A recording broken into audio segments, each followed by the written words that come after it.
A.R.. ரகுமானின் வருகைக்கு பிறகு தமிழ் சினிமாவில் அறிமுகமான அத்தனை புதிய இசையமைப்பாளர்களுக்கும் அவருடைய சாயல் நிச்சயம் இருக்கும்.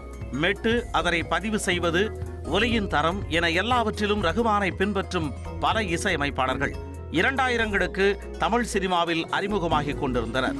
அந்த வரிசையில் ரகுமானுடைய இரத்த பந்தமாக இருந்தாலும் கூட தன்னுடைய தனித்தன்மையால் தனக்கென ஓர் அடையாளத்தை பெற்ற இசையமைப்பாளர் ஜி.வி. பிரகாஷ். ஜி.வி. பிரகாஷிற்கு இசை ஆர்வம் ஊட்டியதில் அவருடைய தாய் ஏ.ஆர். ரெகானாவிற்கு பெரிய பங்கு உண்டு. சிறு வயதில் படுசுட்டியான ஜி.வி. பிரகாஷிற்கு சச்சின் டெண்டுல்கர் என்றால் உயிர். வளர்ந்த பிறகு தான் ஒரு கிரிக்கெட்டராக வேண்டும் என நினைத்த ஜி.வி. பிரகாஷின் கவனத்தை இசை பக்கம் திருப்பினார் அவரது தாய். ரகுமானின் பெருமைகளை சுட்டிக்காட்டி சச்சின் டெண்டுல்கரே ரகுமானுடைய ரசிகர்தான் என கூறிய பிறகுதான் ஜி.வி. பிரகாஷின் கவனம் இசை பக்கம் திரும்பியது. அதன் பிறகு 6 வயதில் ஜென்டில்மேன் படத்தில் இடம்பெற்ற சிக்குபுக்கு ரயிலை பாடலில் ஜி.வி. பிரகாஷின் குரல் இடம்பெற்றது. தொடர்ந்து சிறுவனாக ஏ.ஆர். ரகுமானின் பல பாடல்களில் பிரகாஷின் குரல் தனித்து தெரிய ஆரம்பித்தது. தொடர்ந்து பள்ளி படிப்போடு இசை சார்ந்த பல நுணுக்கங்களை தீவிரமாக கற்றுக்கொண்ட ஜி.வி. பிரகாஷ் தன்னுடைய 14வது வயதில் ஏ.ஆர். ரகுமானிடம் உதவியாளராக சேர்ந்தார். அன்பே ஆருயிரே, வரலாறு, சில்லுன்னு ஒரு காதல் என பல படங்களில் ரகுமானின் உதவியாளராக சிறப்பாக பணியாற்றிய ஜி.வி. பிரகாஷ் அதே காலகட்டத்தில் பரத்வாஜ், வித்யாசாகர், ஹாரிஸ் ஜெயராஜ் போன்ற இசையமைப்பாளர்களிடம் முன்னணி உதவியாளராக பணியாற்றினார். குறிப்பிட்ட அந்த காலகட்டத்தில் ஜி.வி. பிரகாஷின் இசை திறமை மெல்ல மெல்ல தமிழ் திரையுலகில் பரவத் தொடங்கியது. 17 வயதான ஜி.வி. பிரகாஷின் திறமை மீது அப்போது நம்பிக்கை வைத்த இயக்குநர்களில் மிக முக்கியமானவர் வசந்தபாலன். ஆல்பம் என்கின்ற பெரிய தோல்வி படத்திற்கு பிறகு வெயில் படத்தை தொடங்கிய வசந்தபாலன் முதலில் யுவன் சங்கர் ராஜாவை தான் இசையமைப்பதற்கு அணுகினார். ஆனால் சம்பளம் மற்றும் இதர காரணிகளால் யுவன் சங்கர் ராஜாவால் வெயில் படத்திற்கு இசையமைக்க முடியாமல் போகவே பிறகுதான் ஜி.வி. பிரகாஷிற்கு அந்த பெரிய வாய்ப்பு கிட்டியது. ஆரம்பத்தில் இது இளையராஜா இசையமைக்க வேண்டிய படம் என்ற சங்கர் ஜி.வி. பிரகாஷ் என்ற 17 வயது சிறுவன் இசையமைத்து விடுவானா என சந்தேகம் கொண்டார். ஆனால் வசந்தபாலனுக்கு ஜி.வி. பிரகாஷின் மேல் அதீத நம்பிக்கை இருந்தது. அந்த நம்பிக்கையை பாடல்கள் மூலம் காப்பாற்றவும் செய்தார் ஜி.வி. பிரகாஷ். வெயில் படத்திற்காக ஜி.வி. பிரகாஷ் உருவாக்கிய முதல் மெட்டு வெயிலோடு விளையாடி பாடலின் மெட்டு. அந்த மெட்டு இயக்குனருக்கு பிடித்து போய் பாடலை பதிவு செய்ய தொடங்கிய போது வழக்கம் போல கரண்ட் கட்டானது. அதிர்ச்சியான ஜி.வி. பிரகாஷ் தன்னை நிரூபித்து ஆக வேண்டிய கட்டாயத்தில் வெயிலோடு விளையாடு பாடல் மட்டுமன்றி படத்தின் அத்தனை பாடல்களையும் ஹிட் பாடல்களாக உருவாக்கினார். வெயில் படத்தில் ஜி.வி. பிரகாஷ் தன்னுடைய அழுத்தமான முத்திரையை பதித்த மற்றொரு பாடல் உருகுதே மருகுதே. ஆண் குரலுக்கு சங்கர் மகாதேவன், பெண் குரலுக்கு ஸ்ரேயா கோஷல் என புதிய கூட்டணியை உருவாக்கினார் ஜி.வி. பிரகாஷ். அதன் பிறகு முழு பாடலையும் பாடி முடித்த ஸ்ரேயா கோஷலும் சங்கர் மகாதேவனும் தங்களுக்கு ஒரு நல்ல பாடல் கொடுத்தமைக்காக ஜி.வி. பிரகாஷை வெகுவாக பாராட்டவும் செய்தனர். வெயில் படத்தின் பாடல்களுடைய வெற்றி ஜி.வி. பிரகாஷிற்கு பெரிய அடையாளத்தையும் அங்கீகாரத்தையும் கொடுத்தன. அதன் பின்னர் புஷ்கர் காயத்ரியின் முதல் படமான ஓரம்போ படத்தில் கமிட்டான ஜி.வி. பிரகாஷ் தன்னுடைய 2வது படத்திலேயே சில பரீட்சார்த்த முயற்சிகளை செய்து பார்த்தார். அதாவது ஓரம்போ படத்தின் அத்தனை பாடல்களிலும் ஒரு சரணத்தை மட்டுமே பயன்படுத்தினார் ஜி.வி. பிரகாஷ். அந்த காலகட்டத்தில் வழக்கமாக எல்லா இசையமைப்பாளர்களும் பாடல்களில் 2 சரணங்களை வைத்த பொழுது ஜி.வி. பிரகாஷ் மட்டும் அதில் சற்றே வித்தியாசப்பட்டு நின்றார். முதல் 2 படங்களுக்கு பிறகு மெல்ல மெல்ல கமர்ஷியல் படங்களுக்கு தன்னை நகர்த்தி கொண்ட ஜி.வி. பிரகாஷிற்கு 3வது படமே அஜித் படமாக அமைந்தது.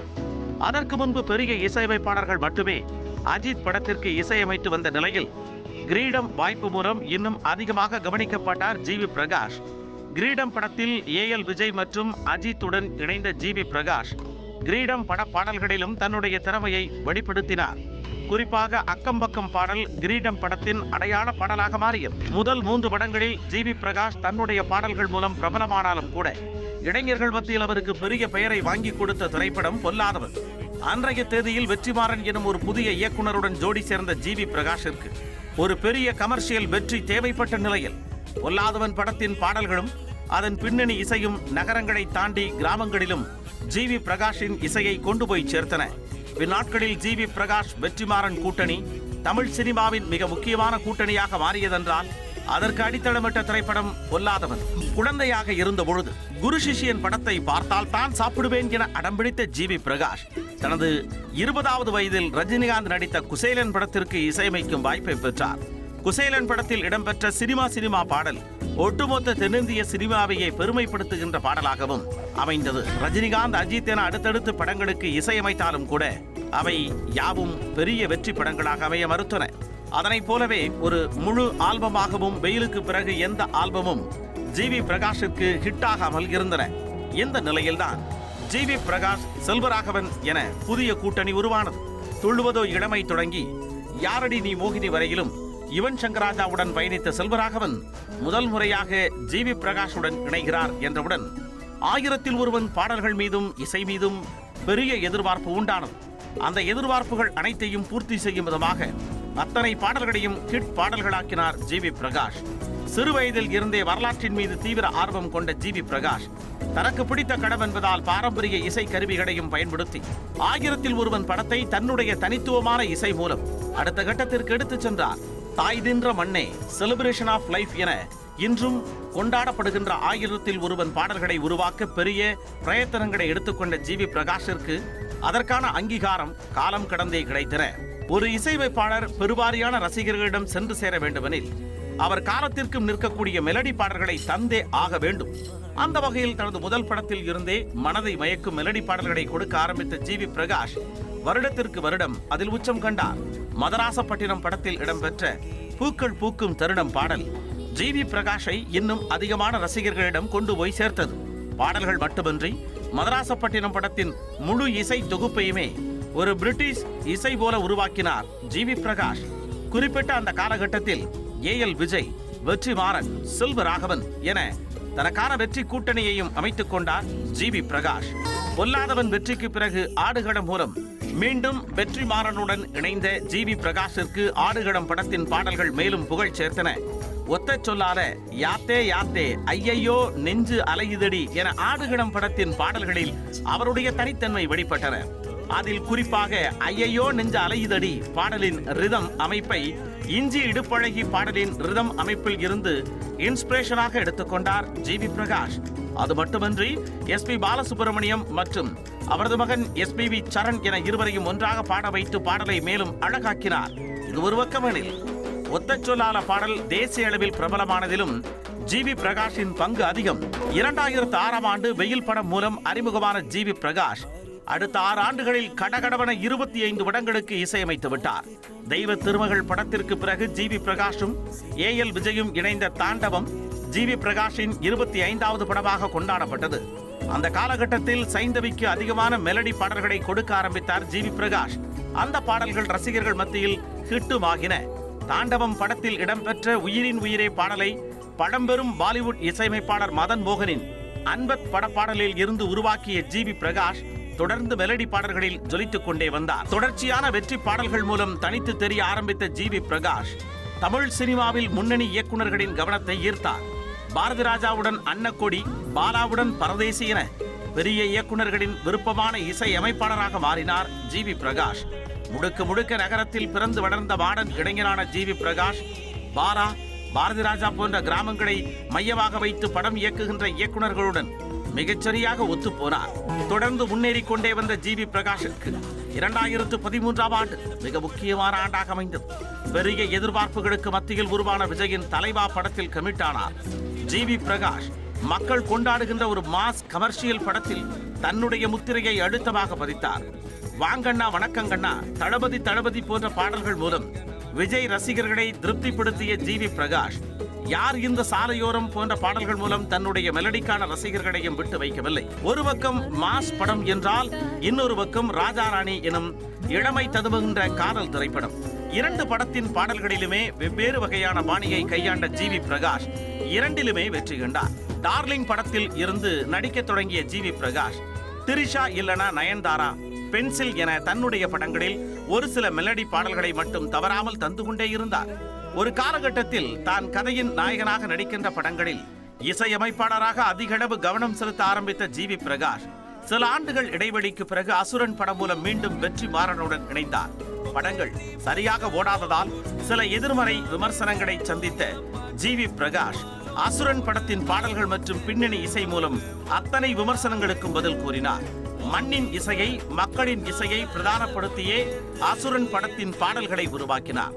அவற்றில் எள்ளுவய பூக்களையே பாடல் சைந்தவியின் குரலில் கேட்பவர்கள் அனைவரது மனதையும் உருக்கியது மட்டுமல்லாமல் உருக்கவும் செய்தது.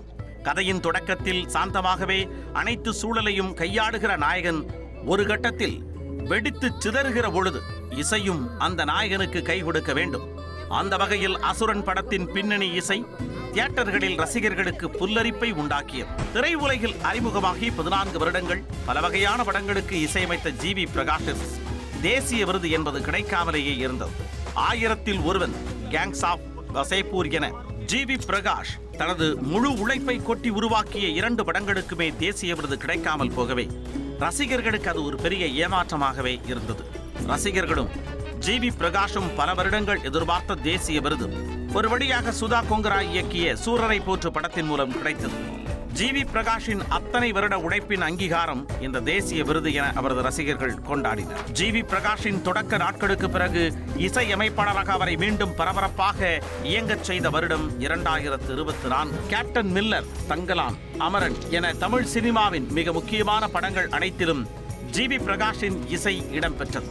கேப்டன் மில்லர், தங்கலான் இரண்டும் வெவ்வேறு விதமான இசையை கோருகின்ற படங்கள் என்பதால் அதிக உழைப்பை கொட்டி பாடல்களை உருவாக்கிய ஜி.வி. பிரகாஷ் இன்னொரு பக்கம் அமரன் என்னும் கனமான படத்திற்கும் தனது நவீன இசையை வழங்கினார். எப்படி சாய் பல்லவியின்றி அமரன் படத்தை யோசிக்க முடியாதோ அதனைப் போலவே ஜி.வி. பிரகாஷ் இன்றி அமரன் கதையை ரசிகர்களால் யோசிக்க இயலாது. முகுந்து, இந்து, ரெபேகா என இருவரது காதலையும் தொலைதூர அன்பையும் தன்னுடைய பாடல்கள் மூலம் ரசிகர்களுக்கு சுலபமாக கடத்தினார் ஜி.வி. பிரகாஷ். வெகு நாட்கள் சேராமல் இருந்த ஜி.வி. பிரகாஷ் சிவகார்த்திகேயன் கூட்டணி அமரன் மூலம் இணைந்து அத்தனை பாடல்களையும் ஹிட் ஆக்கியது. அது மட்டுமன்றி சிவகார்த்திகேயன் திரை வாழ்க்கையில் அதிக வசூலை ஈட்டிய படத்தின் இசையமைப்பாளராகவும் கொண்டாடப்பட்டார் ஜி.வி. பிரகாஷ். அதன் பிறகு இந்த வெற்றி கூட்டணி பராசக்தி படம் மூலம் 2வது முறையாக இணைந்தது. அது மட்டுமன்றி பராசக்தி ஜி.வி. பிரகாஷிற்கு 100வது படமாகவும் அமைந்தது. அதற்கேற்ப பராசக்தி பாடல்களில் தன்னுடைய முத்திரையை அழுத்தமாக பதித்து ரசிகர்களின் எதிர்பார்ப்பை பூர்த்தி செய்தார் ஜி.வி. பிரகாஷ். ஏ.ஆர். ரகுமானுக்கு பிறகு தமிழ் சினிமாவில் அறிமுகமான இசையமைப்பாளர்களில் யுவன் சங்கர் ராஜா தன்னுடைய 13வது வருடத்தில் 100வது படத்திற்கு இசையமைத்தார்.